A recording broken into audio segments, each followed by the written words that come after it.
Hello dear nursing officer. आज की ये वीडियो में हम लोग डिस्कस करेंगे कि कौन सा पेशेंट को कौन सा फ्लूइड देना चाहिए और कौन सा पेशेंट को नहीं देना चाहिए। ठीक है, तो आईवी फ्लूइड का इंडिकेशन एंड कॉन्ट्रा इंडिकेशन।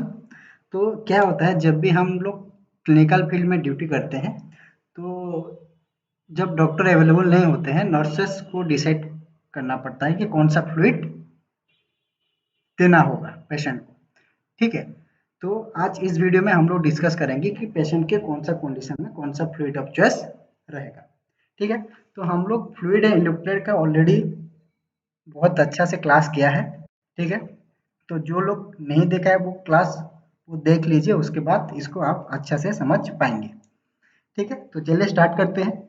तो आईवी फ्लूइड बेसिकली हम लोग का जो आईवी फ्लूइड है, ठीक है, एक मिनट।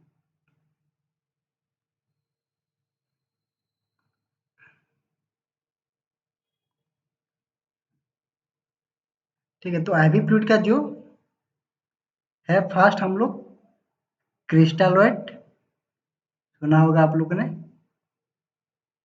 क्रिस्टलोइड and colloid. ठीक है, हम ब्लड के बारे में डिस्कस नहीं करेंगे, तो फर्स्ट आज क्रिस्टलोइड एंड कोलोइड के बारे में देखेंगे। ठीक है, तो क्रिस्टलोइड किसे बोलते हैं, किसको हम कौन कौन सा फ्लूइड क्रिस्टलोइड में आता है और क्रिस्टलोइड का मतलब क्या होता है। इसमें क्रिस्टलोइड में क्या क्या रहता है, बेसिकली हम लोग का वाटर विथ इलेक्ट्रोलाइट्स और शुगर इन इट। ठीक है, तो क्रिस्टलोइड का जो वाटर है उसमें हम लोग को इलेक्ट्रोलाइट और शुगर देखने को मिलता है। ठीक है, ये क्या है, ये इधर से और ठीक से लिख देते हैं। ये जो है, ये बहुत स्मॉल मॉलिक्यूल है। ठीक है, स्मॉल मॉलिक्यूल जो इजीली वेसल्स को क्रॉस कर सकता है। ठीक है, easily cross the blood vessels. ठीक है, मतलब प्लाज्मा से सेल के अंदर ये इजीली मूव कर सकता है। कौन सा, क्रिस्टलोइड। ठीक है, कोलेट क्या है, कोलेट ये लार्ज मोलेक्यूल है। ठीक है, क्या है ये, लार्ज मोलेक्यूल्स है। ठीक है, इसको इसमें प्रेजेंट क्या रहता है, हम लोग का प्रोटीन प्रोटीन इसमें आप लोग को देखने को मिलेगा। तो ये लार्ज मोलेक्यूल है, जिसकी वजह से ये क्या है, ज्यादातर हम लोग का मतलब ब्लड वेसल में पड़ा रहता है। ठीक है, मतलब इजीली क्रॉस नहीं होता है। ठीक है, रिमेन इनसाइड द वेसल्स। क्या होता है, लॉन्ग टाइम के लिए remain inside the vessel, inside the blood vessels. ठीक है, समझ में आ गया कोलेट्स और क्रिस्टलोइड का दोनों के अंदर क्या डिफरेंट है। तो क्रिस्टलोइड क्या है, एक स्मॉल मोलेक्यूल वाटर है जिसमें हम लोग इलेक्ट्रोलाइट और शुगर देखने को मिलता है, जो कि इजीली ब्लड वेसल को क्रॉस करके सेल के अंदर हो गया या एक्स्ट्रा सेलुलर के अंदर मूव कर सकता है। ठीक है, कोलेट क्या है, कोलेट एक लार्ज मोलेक्यूल है जिसमें ज्यादातर हम लोग को प्रोटीन देखने को मिलता है। तो प्रोटीन क्या है, एक लार्ज मोलेक्यूल है जो इजीली क्रॉस नहीं कर सकता और हम लोग का जो ब्लड वेसल में ज्यादातर वो होल्ड लेके रहता है। ठीक है, तो हम लोग का क्रिस्टलोइड में हम लोग ऑलरेडी डिस्कस किए थे, क्या क्या क्या क्या डिस्कस किए थे क्रिस्टलोइड में। हम लोग डिस्कस किए थे आइसोटोनिक, आइसोटोनिक, देन हाइपोटोनिक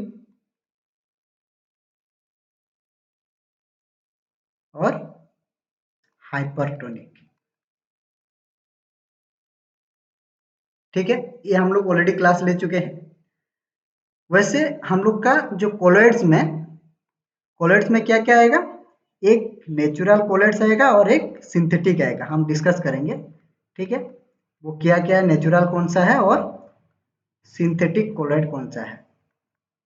ठीक है, तो हम लोग का जो आइसोटोनिक सॉल्यूशन है, ठीक है, तो आइसोटोनिक सॉल्यूशन में हम लोग को कौन कौन सा देखने को मिलता है, आइसोटोनिक जो हम लोग का ब्लड का जो ऑस्मोलैरिटी है उसके बराबर होता है। ठीक है, उससे थोड़ा ज्यादा रहता है लेकिन वो इक्वल रहता है, इसलिए हम उसको आइसोटोनिक बोलते हैं। ये हम लोग ऑलरेडी डिस्कस किए हैं, मैं अभी ब्रीफली इसके बारे में नहीं जा रहा हूँ।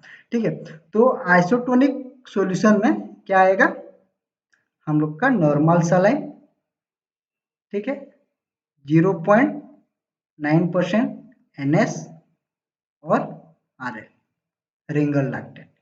ठीक है, तो 0.9% NaCl जिसको नॉर्मल सलाइन बोलते हैं और रिंगल लैक्टेट RL, ये आएगा हम लोग का आइसोटोनिक सॉल्यूशन में। ठीक है, हाइपोटोनिक सॉल्यूशन में क्या आएगा, 5% डेक्सट्रोज। ठीक है, उसके साथ साथ हम लोग का 0.45% नॉर्मल सलाइन। ठीक है, ये हो गया हम लोग का हाइपोटोनिक। हाइपरटोनिक सॉल्यूशन में क्या क्या आएगा, आएगा हम लोग का 3% NS और उसके साथ साथ क्या आएगा, मानिटोल को हम कंसीडर करते हैं एक हाइपोटोनिक सॉल्यूशन के साथ। उसके साथ आप लोग को क्या देखने को मिलेगा, जो हाइपोटोनिक है वो है डेक्सट्रोज, जो 10% डेक्सट्रोज और 25% डेक्सट्रोज, ये क्या है, ये सब हाइपरटोनिक सॉल्यूशन है। ठीक है, वैसे हम लोग का जो कोलॉइड्स है, जो नेचुरल कोलॉइड्स है, वो होता है हम लोग का एल्बुमिन। ठीक है, एल्बुमिन वो कितना का आता है, 5% का आता है, 20% का आता है, 25% का आता है। ठीक है, एल्बुमिन आप लोग ने देखा होगा। ठीक है, नेक्स्ट सिंथेटिक्स में क्या क्या आता है, हम लोग का जो स्टार्च है, ठीक है, एक स्टार्च फ्लूइड आता है, आप लोग ने देखा होगा। ठीक है, स्टार्च, ठीक है, और गैलेक्टिन एक आता है। ठीक है, ये सब क्या है, ये सिंथेटिक है, सिंथेटिक कोलॉइड्स है। ठीक है, तो अभी हम ये जो फ्लूइड के बारे में अभी जो हमने जिक्र किया है, देखा है, तो इसके कौन सा पेशेंट को कौन सा फ्लूइड देना है, जैसे कि एनएस का इंडिकेशन क्या है, कॉन्ट्रा इंडिकेशन कौन क्या है, कौन सा पेशेंट को एनएस नहीं देना है, आरएल नहीं देना है, सब हम डिटेल्स में डिस्कस करेंगे, ताकि ये वीडियो देखने के बाद जो भी क्लिनिकल फील्ड में ड्यूटी कर रहा है, ठीक है, मतलब एक पेशेंट को कौन सा फ्लूइड दे सकता है, नहीं दे सकता है, उसको ज्ञात हो जाएगा। ठीक है, तो पहले आइसोटोनिक के अंदर हम लोग देखेंगे 0.9% NaCl। ठीक है, इधर मैंने NaCl लिखा है, इसको हम लोग नॉर्मल सलाइन भी बोलते हैं।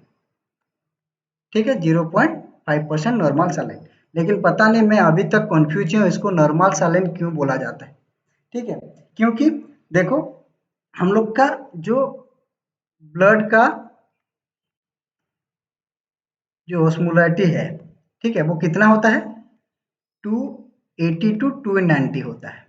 ठीक है, लेकिन हम लोग का जो नॉर्मल सलाइन का जो टोटल ऑस्मोलैरिटी है वो कितना है, वो 308 है, 308 मिलीऑस्मोल पर लीटर। ठीक है, ये इसका ऑस्मोलैरिटी है, तो ये मतलब हम लोग का ब्लड का ऑस्मोलैरिटी से ज़्यादा है, फिर भी हम इसको नॉर्मल सलाइन बोलते हैं। एक बात हो गया, इसमें जो सोडियम का जो कॉन्सेंट्रेशन है वो कितना रहता है, 154। ठीक है, 154 सोडियम का कॉन्सेंट्रेशन रहता है, और उसके साथ साथ क्लोराइड का भी 154 रहता है। लेकिन हम लोग का जो ब्लड में जो एक्स्ट्रा जो प्लाज्मा में, ब्लड प्लाज्मा में जो सोडियम का कॉन्सेंट्रेशन है वो कितना है, 135 टू 145, और क्लोराइड का जो कॉन्सेंट्रेशन है 100 टू 110। ठीक है, ये है, इससे भी ये ज़्यादा है, इसका जो कॉन्सेंट्रेशन है सोडियम और क्लोराइड का। हमारा जो ब्लड प्लाज्मा का कॉन्सेंट्रेशन से भी ज़्यादा है, पता नहीं फिर भी इसको हम लोग क्यों नॉर्मल सलाइन बोलते हैं। ये थोड़ी ना नॉर्मल है, ये तो हमारा जो ऑस्मोलेट से भी ज़्यादा है और उसका जो इलेक्ट्रोलाइट का जो कॉन्सेंट्रेशन है हम लोग का ब्लड प्लाज्मा से उससे भी ज़्यादा है, फिर भी हम उसको नॉर्मल बोलते हैं। ठीक है, तो और एक बात, इधर नर्सिंग ऑफिसर बहुत लोग कंफ्यूज होंगे कि इसको 0.9% NaCl जो लिखा है एक्चुअली इसका मीनिंग क्या है। ठीक है, तो इसका जो मीनिंग है 0.9% का NS जो बोलते हैं, इसका जो मीनिंग होता है ये होता है 9 ग्राम सॉल्ट और सोडियम, 9 ग्राम सॉल्ट concentration इन ए 1 लीटर वाटर। समझ में आया? 9 ग्राम का मतलब, ये जो 9% का जो मतलब है, 1 लीटर का जो पानी में हम लोग 9 ग्राम सॉल्ट मिला हुआ है। ठीक है, इसलिए ये इसको बोलते हैं 0.9% NaCl। ठीक है, समझ में आ गया? तो अभी अगर कोई पूछेगा कि 0.9% NS का मतलब क्या है, तो उसका मतलब ये है कि 9 ग्राम सॉल्ट एडेड है 1 लीटर पानी में। ठीक है, नेक्स्ट इसका हम इंडिकेशन देखेंगे। सोडियम का जो इंडिकेशन है, हम कब एक पेशेंट को नॉर्मल सलाइन दे सकते हैं। ठीक है, तो जब भी एक पेशेंट का फ्लूइड रिसक्सिटेशन करते हैं, ठीक है, क्या करते हैं, फ्लूइड रिसक्सिटेशन जब करते हैं तब फ्लूइड ऑफ चॉइस क्या है, हम लोग का नॉर्मल सलाइन। ठीक है, कब फ्लूइड रिसक्सिटेशन करते हैं, जैसे कि हाइपोवोलेमिया केस में। ठीक है, उसके साथ साथ एक ब्लीडिंग हुआ है, हैवी ब्लीडिंग में।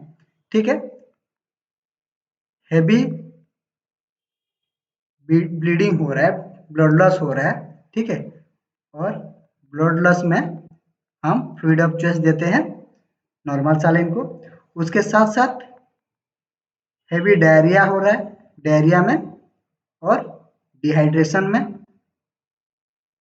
डायरिया की वजह से अगर डिहाइड्रेशन हुआ है तो हम लोग क्या देंगे पेशेंट को, NS देंगे। ठीक है, ये हो गया हम लोग का इंडिकेशन। तो फ्लूइड रिसक्सिटेशन के लिए बेस्ट फ्लूइड ऑफ चॉइस है वो है नॉर्मल सलाइन। ठीक है, इन केस वोमिटिंग डायरिया में भी हम लोग क्या कर सकते हैं, पेशेंट को NS दे सकते हैं। ठीक है, समझ में आया? जैसे कि और नेक्स्ट हम लोग पेशेंट, आप लोग को देख, जब भी एक ICU में काम कर रहे होंगे तो आप लोग DKA पेशेंट देखा होगा। ठीक है, डायबिटिक कीटोएसिडोसिस। ठीक है, तो डायबिटिक कीटोएसिडोसिस में इसका भी जो फ्लूइड ऑफ चॉइस रहेगा, इधर भी हम लोग NS दे सकते हैं। ठीक है, नेक्स्ट और इंडिकेशन कौन सा पेशेंट को दे सकते हो, हाइपोक्लोरिक मेटाबॉलिक अल्कालोसिस। ठीक है, क्या है, हाइपो, हाइपर नहीं, हाइपो। ठीक है, हाइपोक्लोरेमिक मेटाबॉलिक अल्कालोसिस। ठीक है, ये पेशेंट को हम लोग फ्लूइड दे सकते हैं, जिसको क्लोराइड का जो मात्रा कम है उसको हम लोग क्या कर सकते हैं, नॉर्मल सलाइन दे सकते हैं।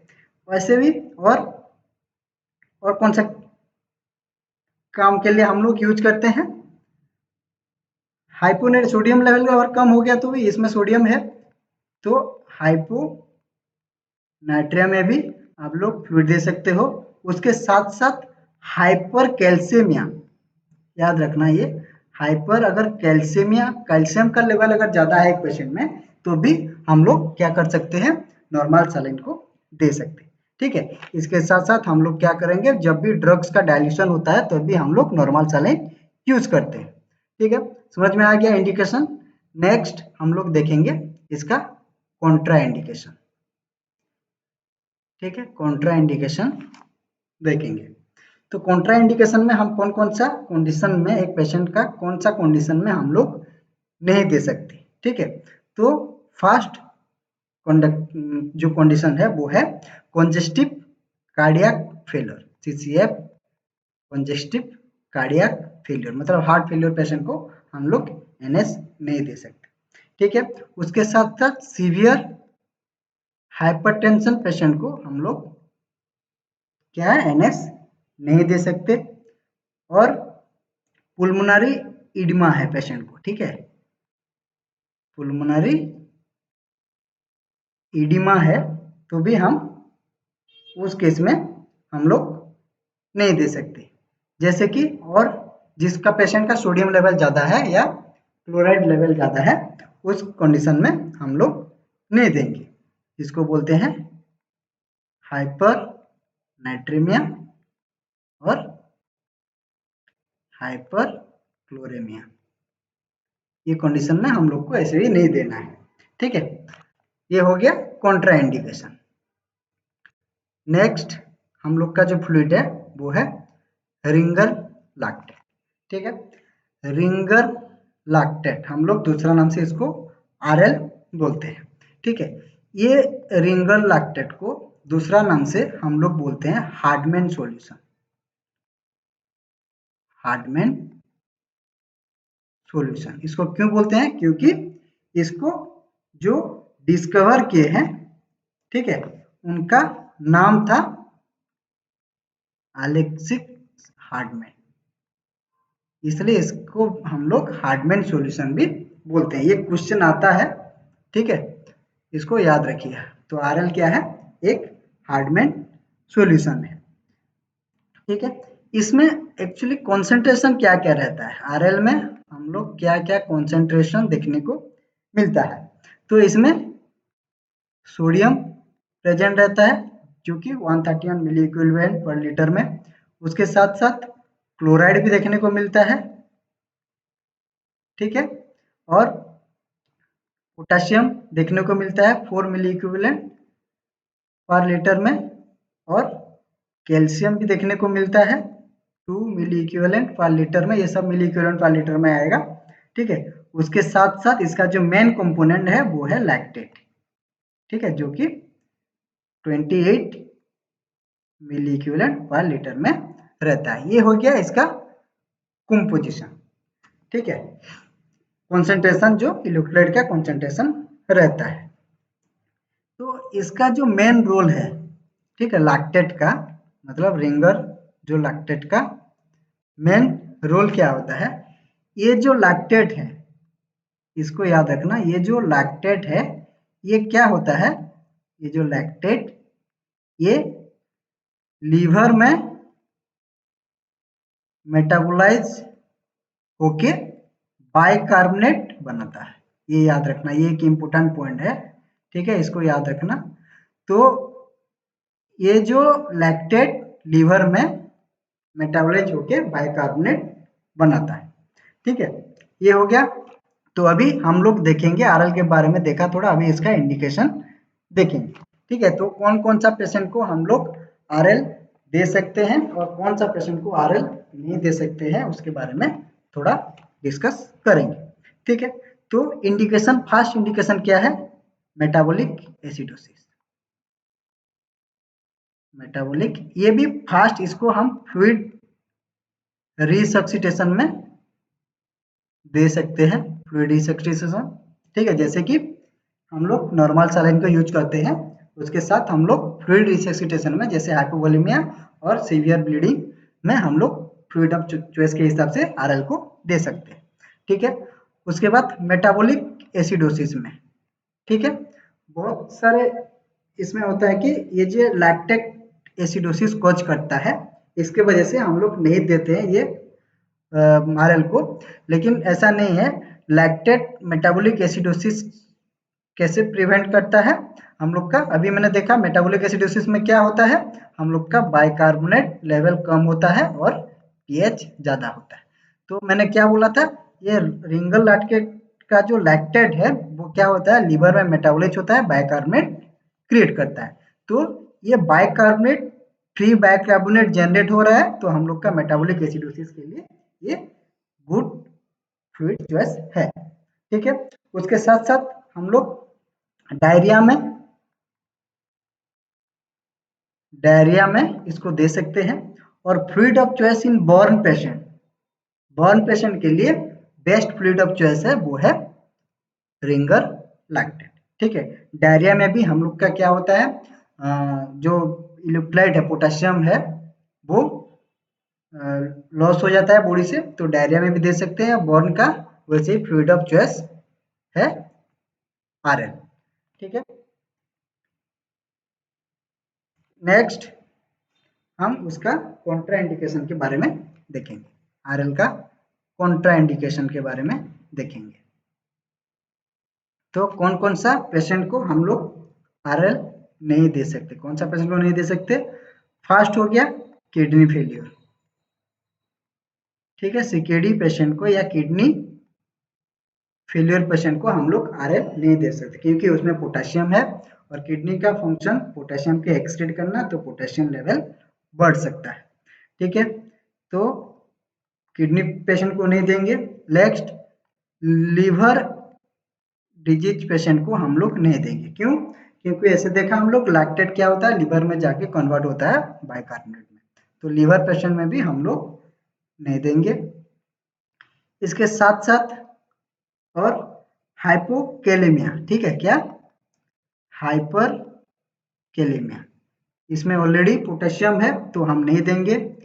कैल्शियम भी है, हाइपर कैल्शियमिया में भी नहीं देंगे। ठीक है, इसके साथ साथ अगर पेशेंट को सीवियर मेटाबॉलिक अल्कालोसिस है तो भी हम नहीं देंगे। और एक बात मैंने ऑलरेडी क्लास में बोला था कि during blood transfusion, during blood transfusion हमको आरएल इज कॉन्ट्राइंडिकेटेड। ठीक है, क्यों कॉन्ट्राइंडिकेटेड? क्योंकि आरएल में क्या रहता है, प्रेजेंट कैल्शियम, और ये कैल्शियम क्या करेगा, हम लोग का जो पीआरबीसी में जो साइट्रेट रहता है, जो एंटीकोगुलेंट रहता है, उसको प्रेसिपिटेट करेगा और ब्लड को क्लॉट कर देगा। ठीक है, तो इसलिए ड्यूरिंग ब्लड ट्रांसफ्यूजन याद रखना ऑल नर्सिंग ऑफिसर कि ड्यूरिंग ब्लड ट्रांसफ्यूजन हमको आरएल नहीं देना है पेशेंट को। तो during blood transfusion fluid of choice क्या है पूछे तो हम लोग नॉर्मल सलाइन देते हैं। ठीक है, समझ में आ गया। नेक्स्ट हम लोग डिस्कस करेंगे हाइपोटोनिक सॉल्यूशन के बारे में। ठीक है, तो हाइपोटोनिक सॉल्यूशन में फर्स्ट आएगा डेक्सट्रोज 5%। एक्चुअली डेक्सट्रोज एक आइसोटोनिक है, जब इसका जो ग्लूकोज मेटाबॉलिज्म हो जाता है तब ये हाइपोटोनिक हो जाता है। ठीक है, तो इसलिए इसको हाइपोटोनिक सॉल्यूशन में काउंट किया जाता है। ठीक है, तो ये जो 5% डेक्सट्रोज है, ठीक है, इसमें 5% डेक्सट्रोज का मतलब क्या है, ये जो 5% डेक्सट्रोज का, इधर देखो 5% डेक्सट्रोज, इसका मीनिंग क्या है, इसमें क्या समझते हो कि इसमें कितना परसेंटेज डेक्सट्रोज होना चाहिए, 5%? नहीं, ऐसा नहीं होता है। ठीक है, तो 5% का मतलब है 5 gram of dextrose in 100 ml water. ठीक है, 100 ml वाटर। तो ये जो 500 ml का जो हम लोग 5% डेक्सट्रोज सलाइन देखते हैं, इसमें 5% का मतलब है 5 gram of dextrose in 100 ml में 5 ग्राम। तो अगर 500 ml का आप लोग दे रहे हैं तो उसमें 5 ग्राम इंटू 500, तो आप लोग को 25 gram of dextrose in 1 pine में देखने को मिलेगा। ठीक है, एक पिंड में आप लोग को 25 ग्राम का डेक्सट्रोज देखने को मिलेगा। ठीक है, नेक्स्ट इसका हम लोग इंडिकेशन एंड कॉन्ट्रा इंडिकेशन के बारे में डिस्कस करेंगे। ठीक, तो 5% डेक्सट्रोज हम कब देते हैं एक पेशेंट को, क्या है इसका इंडिकेशन? अगर पेशेंट एनपीओ है, ठीक है, एनपीओ मतलब नील पर ओरल, ओरली अगर पेशेंट कुछ नहीं खा रहा है तो पेशेंट को ग्लूकोज के हिसाब से हम लोग डेक्सट्रोज देंगे। ठीक है, एनपीए पेशेंट को हम लोग डेक्सट्रोज दे सकते हैं। उसके साथ साथ हाइपोग्लाइसीमिया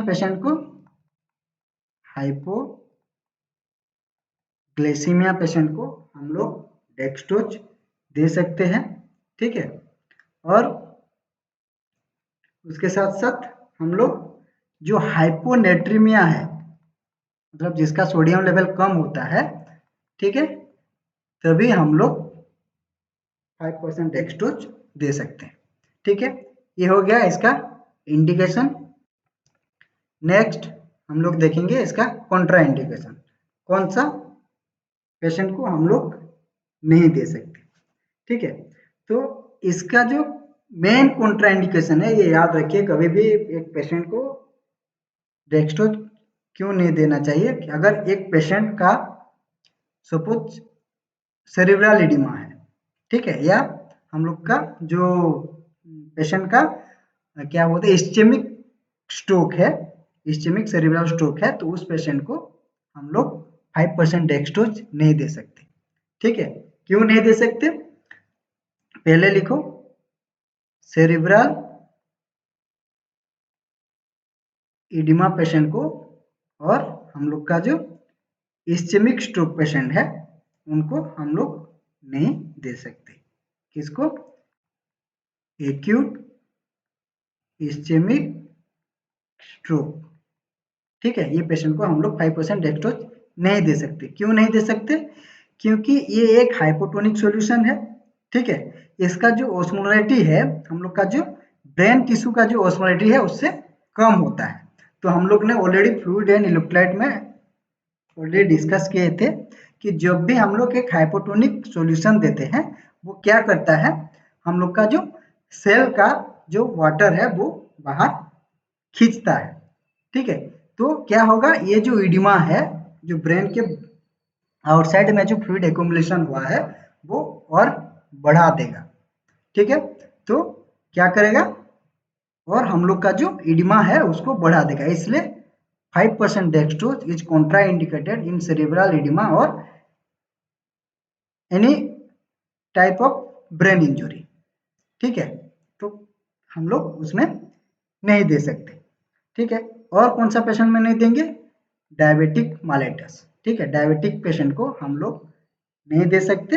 और हाइपरग्लाइसेमिया कंडीशन में हम लोग हाइपरग्लाइसेमिया में हम लोग 5% डेक्सट्रोज नहीं देंगे। ठीक है, समझ में आएगा 5% डेक्सट्रोज के बारे में। इसमें इम्पोर्टेंट ये एक याद रखना है, पेशेंट को अगर सीवियर है, तो ब्रेन का कुछ प्रॉब्लम है, तो हम लोग को अवॉइड करना है। ठीक है, नेक्स्ट और एक हाइपोटोनिक का क्या है, 0.45% NS। ठीक है, तो ये 0.45% में हम लोग इंडिकेशन कब देते हैं, इसका जो इंडिकेशन है, एक जब हाइपरनाइट्रेमिया होता है तब हम पेशेंट को 0.45% का NS देते हैं। ठीक है, इसका कुछ कॉन्ट्रा इंडिकेशन अभी तक मतलब है, फ्लूइड अवेलेबल होता है, लेकिन डिस्कस करने का जरूरत नहीं है। Next hypotonic solution. ठीक है, हाइपोटोनिक सॉल्यूशन में हम लोग 3% NS के बारे में देखेंगे। ये उसका इमेज है, ऐसा इंजेक्शन आता है, देखना हम लोग का पैरासीटामोल भी ऐसा आता है, कंफ्यूज मत होना। ठीक है, ये मतलब हाई अलर्ट ड्रग्स है। ठीक है, हाई अलर्ट ड्रग्स में आता है। ठीक है, इसको अगर रैपिड दे दिया तो हम लोग का जो ब्रेन में प्रॉब्लम होगा, DCM होता है। ठीक है, तो 3% NS इसका जो इंडिकेशन है। ठीक है, क्या क्या इंडिकेशन है, हम लोग कब दे सकते हैं, देखो इसको पहला हम लोग इसका जो कॉन्सेंट्रेशन होता है, ठीक है, इसमें हाइपरटोनिक है तो 513 513 इसका जो है रहता है कॉन्सेंट्रेशन। ठीक है, सोडियम का ये हो गया एक मिनट,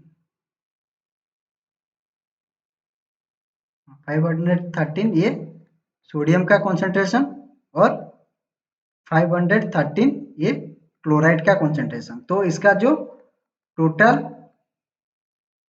जो ऑस्मोलैरिटी है, ठीक है, वो कितना होगा, 1020 मिली ऑस्मोल पर लीटर। ठीक है, तो इसका ऑस्मोलैरिटी हम लोग का ब्लड ऑस्मोलैरिटी से ज्यादा है, इसलिए इसको हाइपोटोनिक सॉल्यूशन कहते हैं। ठीक है, तो इसका जो इंडिकेशन है, कौन सा पेशेंट को हम लोग 3% NaCl देते हैं, जब पेशेंट का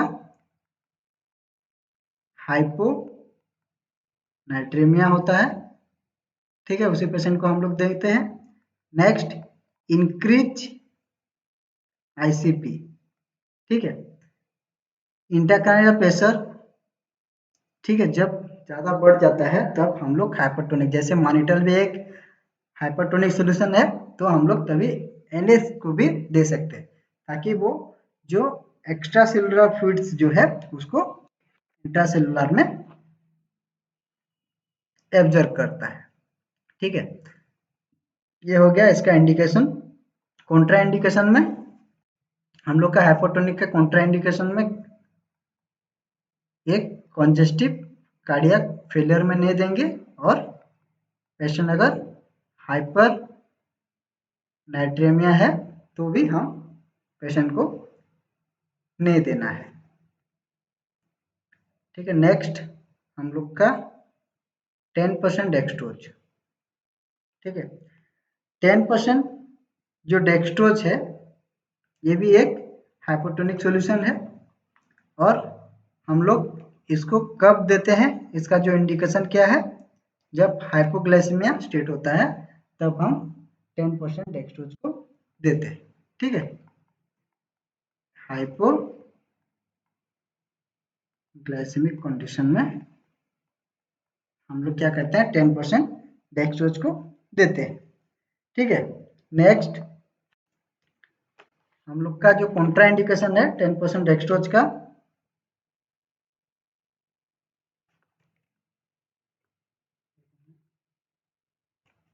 डेक्सट्रोज का कॉन्ट्रा इंडिकेशन कौन सा पेशेंट को नहीं देना है, वही डायबिटिक पेशेंट को नहीं देना है, उसके साथ साथ हाइपर ग्लाइसेमिक कंडीशन में भी हम लोग को नहीं देना है 10% डेक्सट्रोज। ठीक है, नेक्स्ट आता है हम लोग का एल्बुमिन। ठीक है, एल्बुमिन में आता है हम लोग का कितना परसेंट का आता है, 5%, 20% और 25% का एल्बुमिन आप लोग ने देखा होगा। ठीक है, ये एल्बुमिन को क्या बोलते हैं हम लोग, वॉल्यूम एक्सपांडर भी बोलते हैं। ठीक है, तो मैंने क्या बोला था कि ये जो कोलेड्स है, ठीक है, एल्बुमिन किस में आ रहा है, कोलेड्स है। ठीक है, इधर ये कोलेड्स ग्रुप का है एल्बुमिन। तो एल्बुमिन क्या होता है, हम लोग का जो ब्लड वेसल है उधर ज्यादा देर तक पड़ा रहता है, क्योंकि ये इजीली क्रॉस नहीं कर पाता है इनसाइड द सेल, सेल के अंदर इजीली क्रॉस नहीं कर पाता है, इसलिए ये ज्यादातर वेसल में पड़ा रहता है और वॉल्यूम को एक्सपांड करके रखता है, इसलिए इसको बोलते हैं वॉल्यूम एक्सपांडर बोलते हैं। ठीक है, किसको, एल्बुमिन को। ये क्वेश्चन आया था एक बार कि वॉल्यूम एक्सपांडर फ्लूइड कौन सा है, वो है एल्बुमिन। ठीक है, तो ये जो एल्बुमिन है ये क्या करता है, ये मेंटेन करता है हम लोग का एक ऑस्मोटिक और ओंकोटिक प्रेशर को मेंटेन करता है। ठीक है, जो हम लोग का जो फ्लूइड है, फ्लूइड बैलेंस है between blood and interstitial space, हम लोग ने डिस्कस किया था, ये फ्लूइड है, प्लाज्मा है। ठीक है, और इधर ये सेल है और ये है इंटरस्टिशियल स्पेस। तो ये दोनों के अंदर में ये एक ओंकोटिक व ऑस्मोटिक प्रेशर को मेंटेन करके रखता है। तो इधर जो फ्लूइड जो शिफ्ट होता है इनटू द इंटरस्टिशियल ठीक है, मतलब प्लाज्मा फ्लूइड से इंटरस्टिशियल फ्लूइड को जो इजीली शिफ्ट होता है, ये इसको प्रिवेंट करता है, इसको इजीली शिफ्ट होने नहीं देता है। ठीक है, इसलिए इसको बोलते हैं वॉल्यूम एक्सपांडर। इधर उसको ये जो अंदर का जो वॉल्यूम है इसको होल्ड करके रखता है, इजीली शिफ्ट होने नहीं देता है। ठीक है, जो ब्लड वेसल से हम लोग का जो आउटसाइड ऑफ ब्लड वेसल को क्रॉस कर होके नहीं देता है। ठीक है, तो इसका इंडिकेशन क्या है, हम लोग कब देते हैं एल्बुमिन? इंडिकेशन एल्बुमिन का है जब हाइपोएल्बुमिनिया होता है तब पेशेंट को हम देते हैं। ठीक है, हाइपो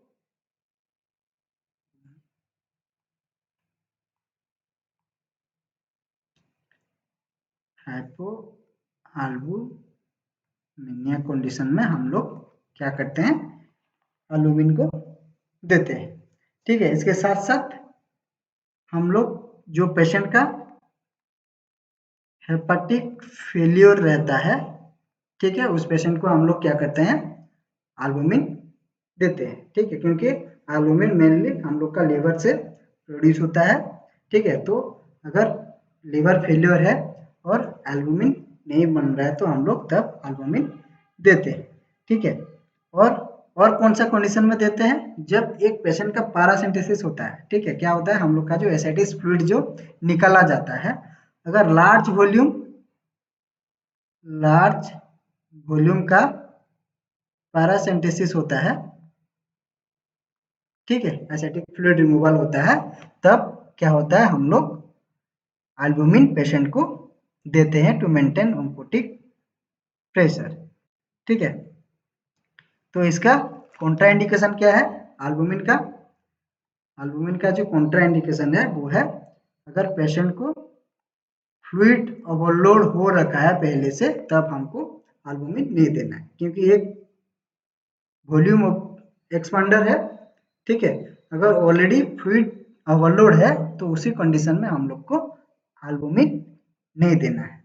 इसके साथ साथ सीवियर एनीमिक पेशेंट को, सीवियर एनीमिया पेशेंट को हम लोग एल्बुमिन नहीं देना है। क्यों नहीं देना है, क्योंकि ऑलरेडी जो पेशेंट एनीमिया हुआ है उसका हीमोग्लोबिन लेवल या हेमाटोक्रिट लेवल कम है।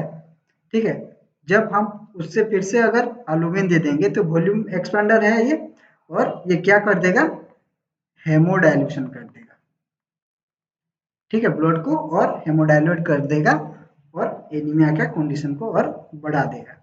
उसके साथ साथ और कौन सा पेशेंट को नहीं देंगे, कॉन्जेस्टिव हार्ट फेलियर। ठीक है, कॉन्जेस्टिव हार्ट फेलियर पेशेंट को और सीसीएफ को हम लोग ये नहीं दे सकते। ठीक है, समझ में आया? ये हो गया हम लोग का फ्लूइड के बारे में, जो कौन सा पेशेंट को देना है और कौन सा पेशेंट को नहीं देना है। मुझे नहीं लगता ये वीडियो देखने के बाद आप लोग कन्फ्यूज होंगे। एटलीस्ट जब डॉक्टर अवेलेबल नहीं रहता है, अगर पेशेंट आ गया तुरंत, ठीक है, तो आप लोग फ्लूइड के बारे में अगर पता होगा तो आप फ्लूइड दे सकते हैं। ठीक है, तो वीडियो को कंप्लीट लास्ट तक देखिए। जो नर्सिंग ऑफिसर हम लोग का चैनल पे नया है तो चैनल को सब्सक्राइब करिए और हम लोग का व्हाट्सएप में ग्रुप में ज्वाइन करिए, ताकि आप लोग को अपकमिंग वैकेंसी और जो रिजल्ट नोटिफिकेशन जितना है आपको मिल सके। ठीक है।